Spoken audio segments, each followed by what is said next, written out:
What's good, YouTube?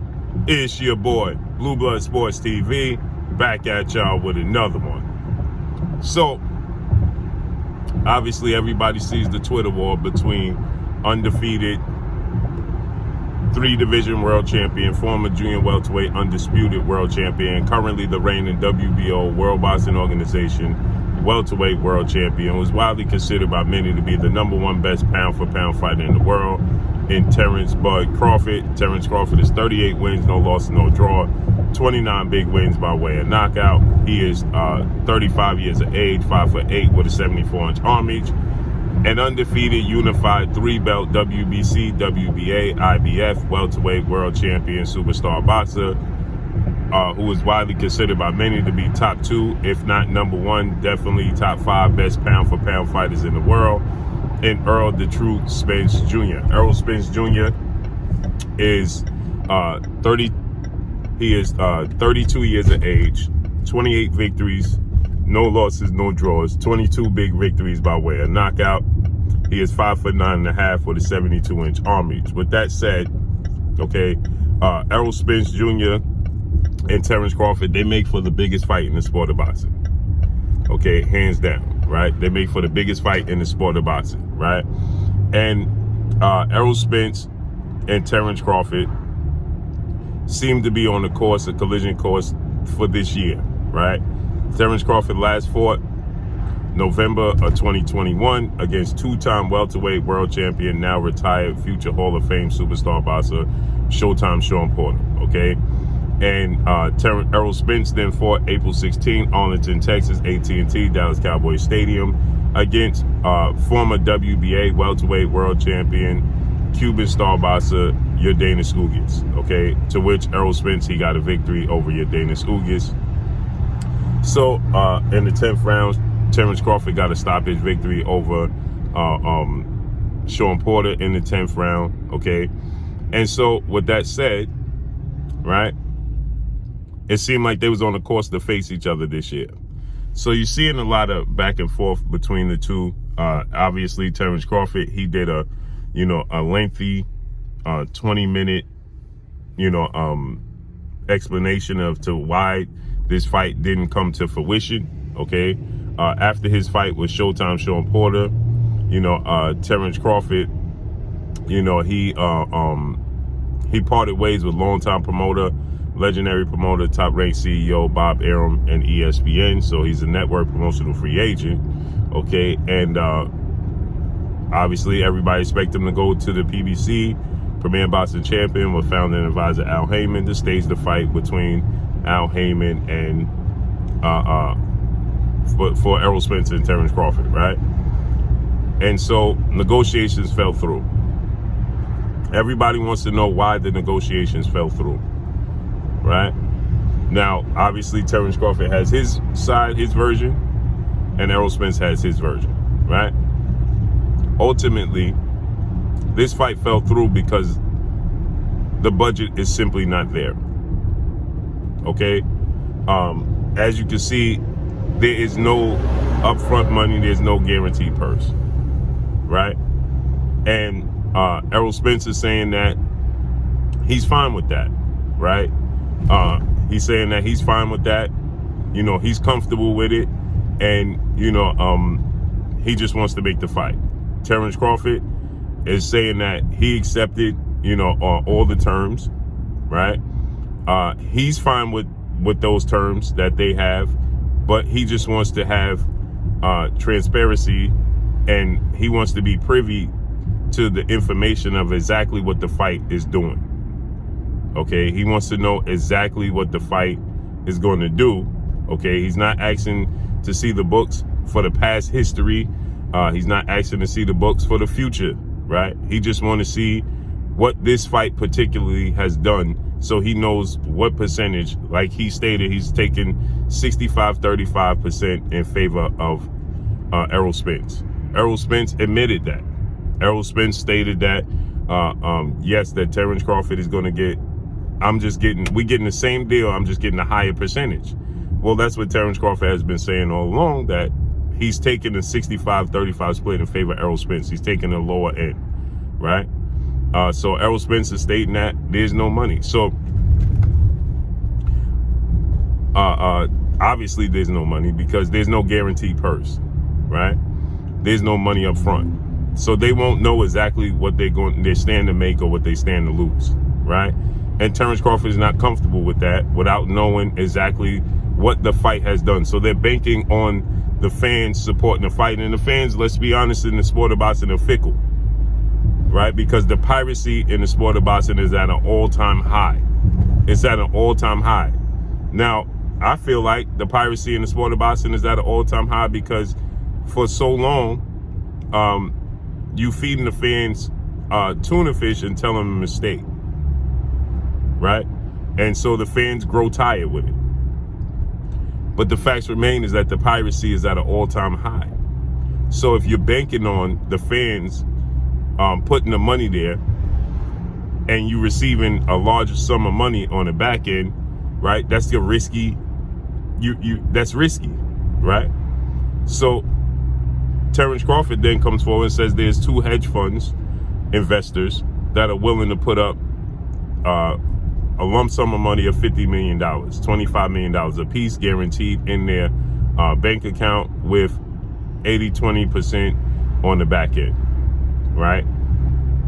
Which would no doubt mean that they're getting a 20%. If they're getting a guaranteed purse of $25 million, trust me, they ain't getting 80% of 100%. So they would be getting 20% of the back end, right? Which would see them make at least another $2 million a piece, if not more. Definitely over $1 million, right?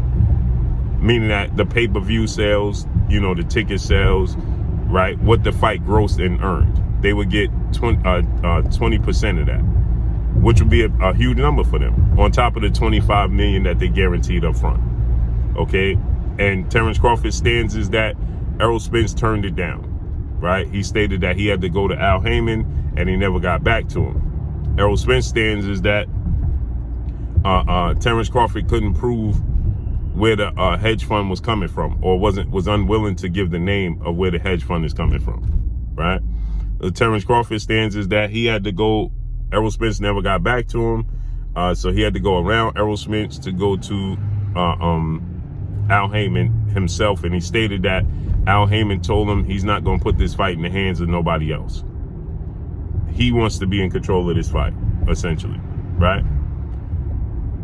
And so then Errol Spence says that he agreed. Now he's saying he agreed to, you guys got to be able to read between the lines. So now Errol Spence is saying he agreed as well to everything that, he agreed to everything that Terence Crawford wanted, right? The 3 separate things, right? But they're speaking in codes. Because here's the reason why you know that this fight is going to happen, people. They're speaking in codes. If they really both wanted to reveal the absolute truth, right? Errol Spence says, I agreed to the 3 things. Didn't say what the 3 things was. If he really wanted to reveal and expose what's going on with Terence Crawford in the negotiations, he would have revealed it. Then Errol Spence says, show the receipt, show the draft of the contract, right? Well, he could show his draft of the contract and show the proof. And Terence Crawford, he says, okay, if Errol Spence really was the truth and stands on the truth, then Errol Spence would show the proof, show the paperwork, right, and reveal it. Again, Terence Crawford can reveal the paperwork and show the paperwork and reveal Errol Spence as well. As I told you guys, Errol Spence said that I'm going to have a fight coming up, and after this fight coming up, I'm going to spin the block. That's what Errol Spence said, and I'm coming back to Terence Crawford. That's what he said, right? Terence Crawford let it be known after this fight, December 10th,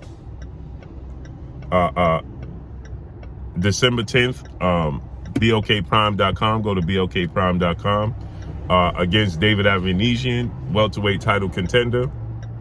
After his fight with David Avanesian on BOKPrime.com, he's going to go back into fighting Errol Spence Jr. So what I'm trying to explain to you guys This is not hard to understand. The reason there was no upfront money, no guaranteed money upfront, right, is because the budget is just not there. And so it behooves everybody to wait.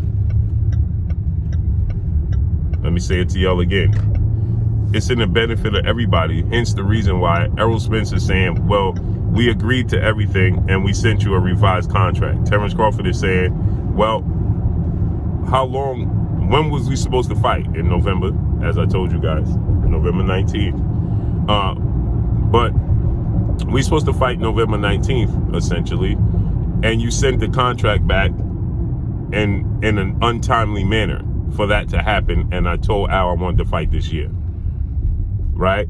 Which sounds like they realized, okay, Terence Crawford just might walk away, and okay, we got to do something, you know, to, as I told you guys in the last hour. So they both confirmed to you, as for all the people out there talking about, oh, well, BOK Prime and Blue Blood, you guys knew this all along. They just both confirmed to you in the twilight hour. Now, Errol Spence said, well, you had this in place since October, or whenever he said, which is not true. Okay, but that's completely not true. He did not, Terence Crawford didn't have this in place in the beginning of October. Okay, but he said he sent the contract in the twilight hour. Terence Crawford did. It was an untimely manner, and he wanted to make sure and secure a fight for this year, and they told him he wasn't fighting Errol Spence this year. The revised contract that Errol Spence stated that he sent over to, you know, Terence Crawford, right, their team, it also states that, you know, it wasn't going to happen until February or March of 2023. So Terence Crawford, Errol Spence wasn't going to fight this year. And the powers that be, okay, now I don't know if Al Heyman has the money or the PBC has the money, but if you follow the receipts, what they say, follow the money and it tells you the truth, right? If you follow receipts, Tim Smith told us this January 7th, there's no money for Terence Crawford, Errol Spence. In July, Floyd Mayweather reiterated that and said that the fight is not happening, it's not ready to happen. Well, now we see that Showtime president of sports, Stephen Espinosa, is going through some issues, right? Hence the reason why they're not giving him no guarantee. This is the biggest fight in boxing, and they're not guaranteeing them a purse up front of anything, a zero guarantee purse up front of nothing. For the biggest fight in boxing, that's unheard of. It's unheard of. Do you think Manny Pacquiao, and I know for the people that would just want to say anything, they're going to stand in the back and say, well, Errol Spence and Terence Crawford ain't Manny Pacquiao and Floyd Mayweather. They don't have to be Floyd Mayweather, Manny Pacquiao. It's still, regardless, it's still the biggest fight of their generation. Floyd Mayweather, Manny Pacquiao was the biggest fight in the history of sport of boxing, but it still was the biggest fight in their generation. Just like Sugar Ray Leonard and Tommy Hearns was the biggest fight of their generation. Was Tommy Hearns and Sugar Ray Leonard fight on the same level and magnitude of Floyd Mayweather and Manny Pacquiao? No, but it's a historic, legendary, iconic fight. Okay, it's just like Muhammad Ali and Joe Frazier of their era. Okay, it's to each era. You had Oscar De La Hoya versus Trinidad, a massive fight in their era. Okay, so I'm talking about a big fight of each one's era. So Terence Crawford, Errol Spence is the biggest fight of their era. And they're not going to receive any type of guaranteed money up front, no guaranteed purse. They're solely banking on the fans. They're solely taking a risk that the fans don't pirate this fight and that, you know, they're going to get big money. There hasn't been 1 million pay-per-views sold since Canelo Alvarez fought Gennady Triple G Golovkin, right? And Tim Smith is on record saying that, you know, Terence Crawford is not a massive draw. So if Terence Crawford is not a massive draw, they don't believe that he's going to sell. And by the numbers, right? If you look at the numbers, you understand, Terence Crawford has not sold. That's just the truth of the matter, right? And Errol Spence has done bigger numbers than Terence Crawford by far.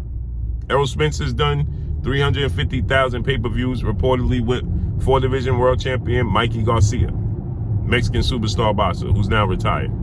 Well, that combines for the 3 pay-per-views that Terence Crawford has had combined, right? So there's no doubt that Errol Spence is the bigger draw, no doubt, right? Now the thing is, like I said, is that that's not the problem. The problem here is you're banking on the fans to come together, right? As I stated, I believe combined, this is my belief, combined that Terence Crawford and Errol Spence can get us, I think, now maybe I'm exaggerating, but I believe in Terence Crawford and Errol Spence fight. I believe they could do 700,000 pay-per-views, right? Okay, but again, like I said, Canelo Alvarez fought Gennady Golovkin in September of 2017. That's going on 6 years ago. Is the last time we had a fighter do 1 million pay-per-views. And they fought twice after that and still didn't do 1 million pay-per-views. Twice after that, okay?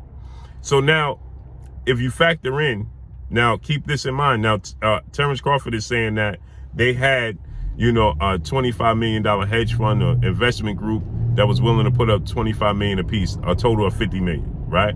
But let's just say there hasn't been 1 million pay-per-views sold in boxing in 6 years. Okay, so now let me give you a number.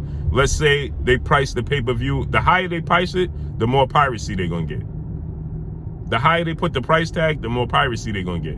So let's just say it's at $75. Okay, 75 times 1 million, right? That equals 75 million, right? Now, that would be huge for them, right? Because now you're talking about 35.225, right? That they would get 35 million. But now we know they're not going to get 35 million apiece. They're going to get a percentage of that, right? So Errol Spence is going to get 60%, 65% of that, and Terence Crawford gets 35% of that. Okay? Okay. So Terence Crawford is not going to, hence the reason why Errol Spence said the hedge fund benefits you, right? Because now I'm banking this on 1 million pay-per-views, right? So that's hence the reason why he said that hedge fund benefits you, because it guarantees Terence Crawford $25 million, right? Something, if he makes 35% of 75 million, he's not going to get $25 million. So of course the hedge fund and the upfront money guaranteed it benefits Terence Crawford, but it also benefits Errol Spence. And here's why it benefits Errol Spence: because you're not banking on 1 million pay-per-views, trying to sell 1 million pay-per-views. What's the chances, like Tim Smith said, if Terence Crawford is not a big draw, right? And Errol Spence's biggest pay-per-view numbers is 350,000. Combined, that would do 700,000. If you combine Errol Spence's biggest pay-per-view with Terence Crawford's pay-per-views, 350, right? That would be 700,000 pay-per-views. So, okay, now let's do that number. Okay, so you're talking about 75 times 700,000.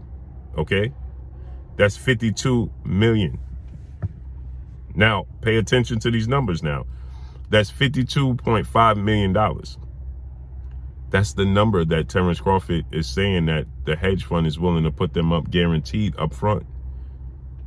You understand? Because if Errol Spence gets 60% of 52 million, right? He's going to get just a little bit over the $25 million, right? He's going to get about, what, $28 million, right? And Terence Crawford will get about 35% of that. So he's going to get about $15 million, right? Okay. But now you're banking on, you're taking the risk that the fans is going to support it and is going to do 700,000 pay-per-view buys to get that number, right? That's a big number, 700,000 in today's time, with all the piracy that's continuously escalating. It's going up, right? It's being reported that Deontay Wilder did 77,000 pay-per-views. Not even 100,000 for Deontay Wilder? Okay, so the piracy number is going up. Okay, so now if that piracy number is going up, right, and you're banking on doing 700,000 pay-per-views, so imagine if you don't do 700,000 pay-per-views, right? You're getting less than that. So the point is that the $25 million guaranteed up front, right, secures that, where you're not banking on the fans, you're getting that 25 out the gate, period. That's the plan. So let's see how this unfolds and plays out. But that's all I got for y'all. Make sure you hit the like button. Drop a comment in the comment section. We'll continue this conversation. Make sure you hit the like button, man. That's all I got for y'all. Y'all already know what it is. It's your boy Blue, Blue Blood Sports TV. Hate, like, comment, and subscribe. You haven't subscribed, hit the subscribe button, hit the like button, hit the bell icon to get all the new notifications. Follow me on Instagram at Blue Blood Sports TV, all in one word. Y'all already know what it is. Shout out to the entire LDBC. Shout out to Black Media Row. Make sure you like and share these videos. That's all I got for y'all. Peace.